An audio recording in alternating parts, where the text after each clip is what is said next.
Selamat pagi buat kita semua. Puji dan syukur kita panjatkan kepada Tuhan Yesus karena pagi ini kita bangun dan kita sehat. Kita akan melanjutkan firman Tuhan. Di video yang lalu itu menceritakan tentang Yesus memanggil ke-12 rasul, Yesus mengutus ke-12 rasul. Jadi 12 rasul ini atau dibilang juga lebih dikenal murid-murid Tuhan Yesus, mereka diutus karena belas kasihan Tuhan. Ketika Tuhan Yesus mengabarkan Injil kalau kerajaan surga sudah dekat, banyak orang-orang yang datang dan tergeraklah hati Tuhan Yesus. Karena dilihatnya manusia itu penuh dengan dosa, penuh dengan masalah, penuh dengan penyakit, dan seperti kayak domba yang terlantar, tidak ada yang mengembalakan. Tetapi Yesus melihat karena mereka ingin diselamatkan dan Tuhan Yesus tergerak hatinya. Dia tergerak belas kasihannya. Makanya Tuhan Yesus bilang, mintalah kepada si pemilik tuayan itu. Artinya kita minta kekuatan dari Tuhan. Seperti sekarang kita yang sudah dipilih Tuhan, kita minta kekuatan dari Tuhan, akal budi, kebijaksanaan supaya kita bisa mengabar Injil. Setidaknya kita doakan orang atau kita melakukan yang baik. Jadi orang melihat Kristus di dalam diri kita. Dan ini adalah selanjutnya pelajaran berkaitan lagi ya. Kita berdoa dulu. Bapa di surga, terima kasih Bapa, puji dan syukur. Anak-anakmu panjatkan. Terima kasih untuk pagi ini Engkau bangunkan kami dalam keadaan sehat. Ajari kami Bapa untuk firman-Mu yang akan kami baca. Terpuji nama-Mu Bapa, hapuskan segala dosa dan pelanggaran kami supaya kami layak dekat-dekat kehadiran-Mu. Di dalam nama Tuhan Yesus, Juru Selamat dan Penebus kami. Amin.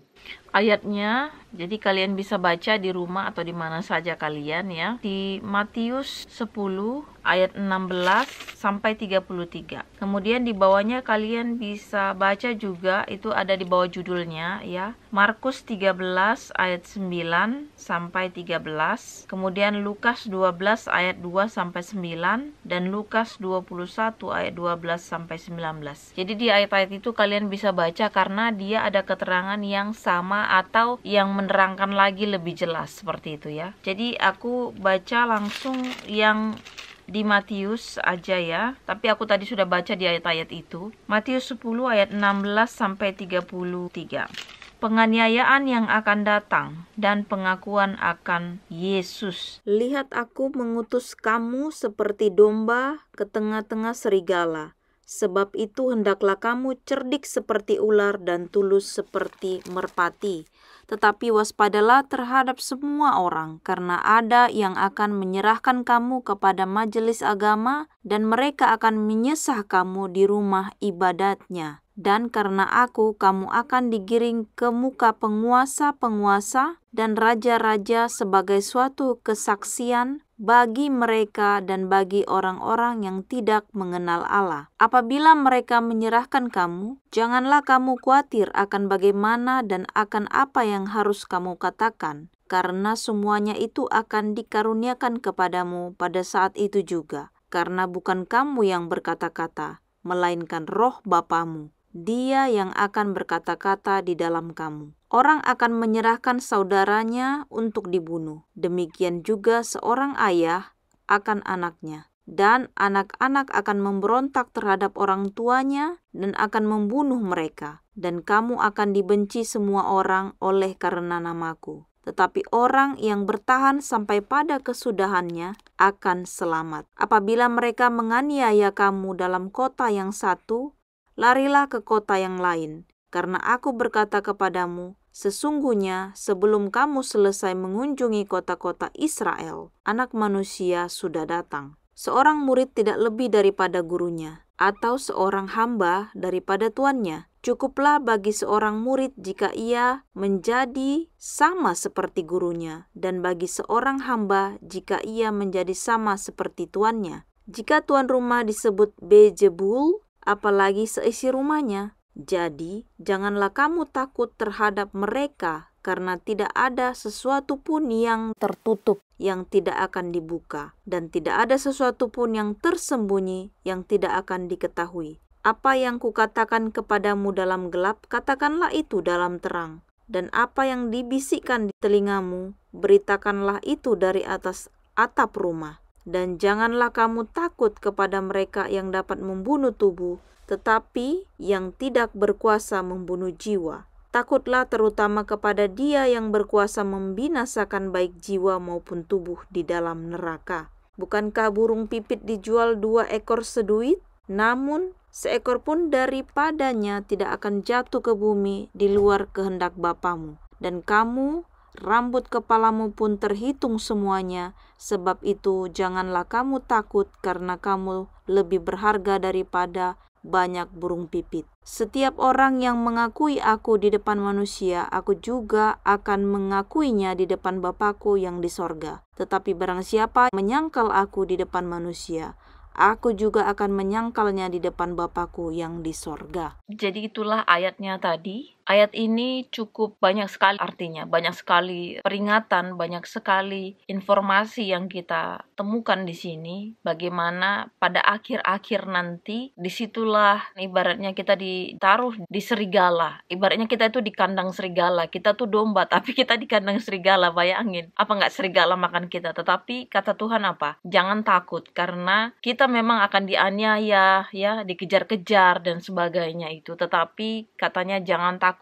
sebab nanti jawaban-jawaban atau apapun itu nanti dari Roh Kudus. Jadi nggak usah kita terlalu memikirkan hal-hal yang ketakutan itu, karena kita yakin bahwasanya pemilik atau yang berkuasa atas kita adalah Tuhan Yesus, adalah Tuhan kita yang besar dari apapun. Dan kemudian juga Dia sudah katakan bahwasanya pada saat kita nanti dikejar-kejar itu dan kita bertahan, dan kita akan selamat, kata Tuhan. Dikatakan juga di situ, burung pipit aja dijual 1 duit, atau dia burung pipit itu atau burung yang terbang, dia tidak akan pernah jatuh ke bumi kalau tidak seizin Tuhan. Artinya segala sesuatu apapun di dunia ini tanpa seizin Tuhan itu tidak akan terjadi. Bahkan rambut kita yang ini, rambutku udah panjang ya dari treatment itu ya, setelah botak 2 kali ya, sekarang udah tumbuh kembali, dan ini atas izin Tuhan tumbuhnya. Dan setiap helai rambut kita ini kalau tidak seizin Tuhan juga itu tidak akan pernah jatuh atau rontok. Terkesan memang kita berpikir selama ini kita nggak berpikir seperti itu ya. Ya maksudnya ya udahlah, dunia ini seperti ini. Tetapi dari mulai hal yang terkecil di dunia ini, tanpa seizin Tuhan itu tidak akan terjadi. Dan kemudian Tuhan mengatakan kalau kita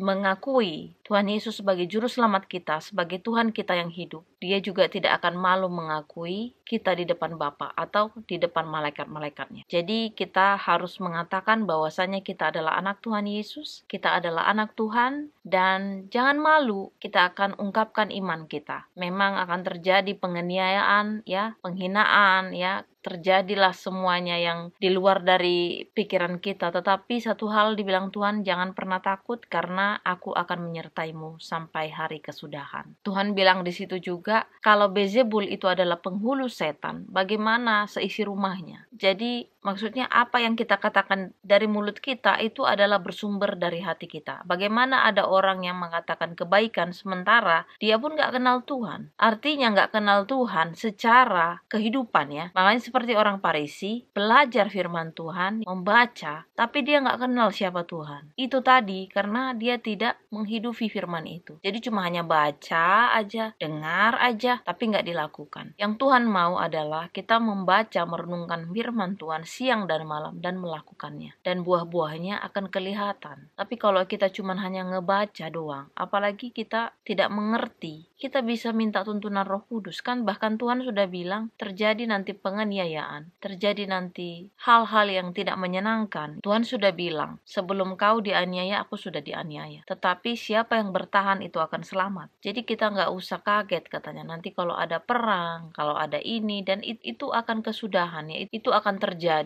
Tetapi siapa yang bertahan, dia akan selamat. Dalam artian kita udah dikasih Tuhan kisi-kisinya, bahkan contohnya pun sudah Tuhan kasih lihat, karena Dia sudah datang ke dunia ini menebus dosa kita, mati di kayu salib. Bahkan Dia waktu dicobai, Dia udah kasih lihat contohnya, bahkan udah ada, kita tinggal ngikutin aja. Kalau kita di sekolah kadang-kadang kisi-kisi pun kita dikasih tahu, tapi kita belum tentu itu bisa keluar gimana ujiannya. Tapi Tuhan sudah kasih tahu contohnya, bahkan dia tunjukkan begini caranya. Tetapi kita tinggal ngikutin aja pun susah kadang-kadang. Nah, itulah menjadi pembelajaran dan perenungan buat kita karena ayat ini sudah menerangkan cukup banyak. Dan kalau kita mau bilang, kalau ada orang juga yang mengatakan ini dan itu tapi perbuatannya nol, kita harus pertanyakan itu. Satu hal lagi dia bilang, tetapi waspadalah terhadap semua orang, karena ada yang akan menyerahkan kamu kepada majelis agama dan mereka akan menyesah kamu di rumah-rumah ibadatnya. Jadi di sini kita bukan curiga sama orang, tetapi kita dikatakan di sini supaya kita waspada kepada setiap orang. Jadi di sini dikatakan setiap orang ya,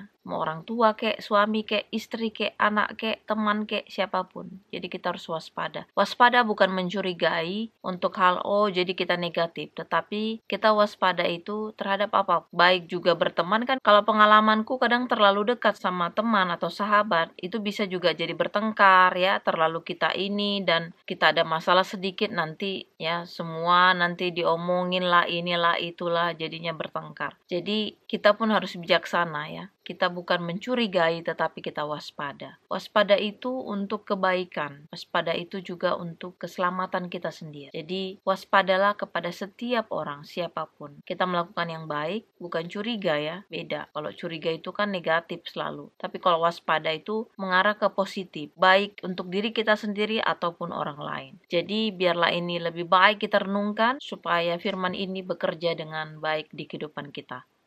Kita berdoa, terima kasih Bapa buat firman-Mu, di mana firman-Mu mengajarkan kami supaya kami menjadi cerdik seperti ular dan tulus seperti merpati, dan supaya kami memberitakan Injil, walaupun itu tidak mudah, tetapi biarlah kami bisa melakukannya Bapa, dan biarlah kami juga tidak malu mengakui-Mu menjadi Tuhan kami, menjadi juru selamat kami. Bapa di surga, pada akhir-akhirnya nanti akan ada yang namanya penganiayaan dan pastinya secara daging kami tidak sanggup. Pastinya kami lemah Bapa, tapi biarlah Engkau menguatkan kami masing-masing Bapa, dan biarlah apapun yang terjadi itu berdasarkan kehendak-Mu dan biarlah nama-Mu yang dipermuliakan. Bapa di surga, terpuji nama-Mu ya Bapa, sertai kami sepanjang hari ini. Kami berdoa di dalam nama Tuhan Yesus Juru Selamat kami. Amin. Terima kasih sudah menonton firman ini. Tuhan Yesus memberkati.